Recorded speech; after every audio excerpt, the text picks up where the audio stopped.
Hi everyone, Scott Michaels with Dearly Departed Tours. Thank you for visiting my channel.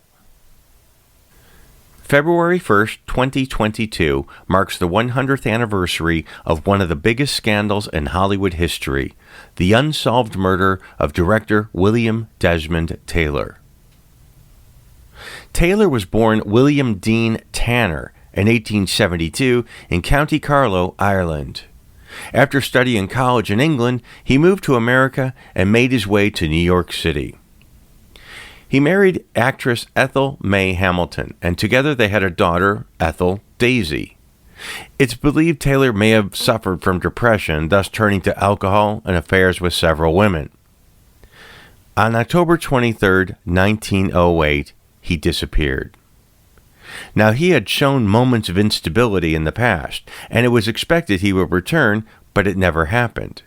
For years, his family and friends wondered what became of him. 4 years later, in 1912, Taylor's wife Ethel got a decree of divorce. Taylor had always been interested in the theater and acting. He ultimately made his way to Hollywood, starting in silent films as an actor, finally using the name William Desmond Taylor. No one really knows why he chose that name. By 1914, he reached a degree of success with acting and decided to make the switch to the other side of the camera. He began directing. He directed films for the famous players Lasky and the Fox Film Corporation. Now, towards the end of World War I, Taylor enlisted in the Canadian Expeditionary Force and ultimately assigned to the Royal Army Service Corps and became a lieutenant. After his short military stint, he returned to Hollywood, directing over 40 films for Paramount Studios. Taylor was living in a bungalow at the Alvarado Court Apartments in the popular, trendy Westlake area of Los Angeles. The court was composed of 16 apartments housed in 8 two-story white stucco buildings overlooking beautiful Westlake Park. Taylor was last seen alive on the evening of February 1st, 1922. Taylor's friend, the queen of silent movies, actress Mabel Normand, left his bungalow after a brief visit at 7:45 p.m. She claimed it had been a happy visit, ending with blowing each other kisses. 15 minutes later, residents of the apartment building claimed they heard either a gunshot or a car backfiring. At 7:30 the next morning, Taylor's valet, Henry Peavy, arrived to make him breakfast. Upon entering the home, he found Taylor dead. His body was rolled over and a bullet wound was discovered from a small caliber gun.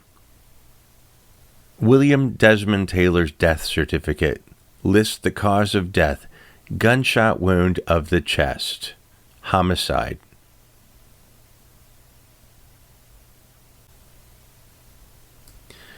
Though no gun was found at the scene, robbery was quickly ruled out, as his wallet had $78, there was a cigarette case, jewelry, and other valuables present at the scene. However, law enforcement failed to protect the scene.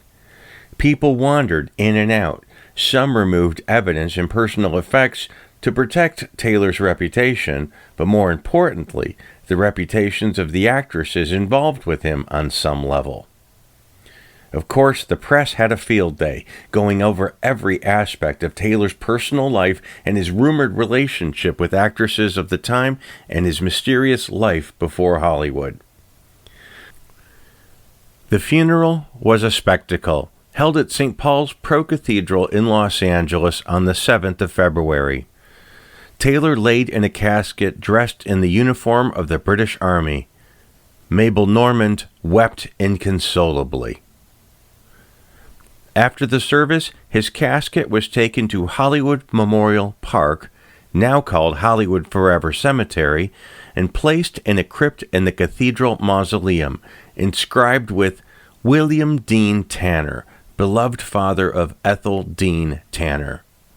Later in life, Taylor had reestablished contact with his daughter, who he made sole heir of his estate. The murder investigation was all over the place. There were so many suspects, rumors of jealous lovers, protective parents, drugs, blackmail, and revenge. Many people were accused, several reputations and careers destroyed, but no one was ever charged with his murder. A few deathbed confessions came about over the years, many books have been written, and dozens of documentaries produced, but the case remains unsolved. And much like the case of the Black Dahlia, will never be solved. The original evidence has disappeared over the years, making any prosecution or definitive resolution impossible, thus supplying armchair detectives fodder forever. The Alvarado Court apartments were torn down in the 1950s, and the location is now a parking lot for a discount clothing store. On February 1, 2022, the 100th anniversary of Taylor's death was marked by Hollywood Forever Cemetery's official tour guide, Carrie Bible. Carrie led a small ceremony at the cemetery, accompanied by Irish filmmaker Mark Ivan O'Gorman, who was actually born in the same road as Taylor. Filmmaker Peter Toot and Susan Schwab marked the occasion by placing flowers at Taylor's crypt and listening to the Irish folk song Carrickfergus. Thank you very much for watching this video. A very special thank you to Carrie Bible, the tour guide from Hollywood Forever Cemetery. I highly recommend her tour. And Bruce Long, for his Taylorology research he generously made available from the website silentera.com. And also a quick thank you to Brenda Denton. I appreciate you. Thank you so much for your time. Thank you so much for your attention. And until next time. You heard me.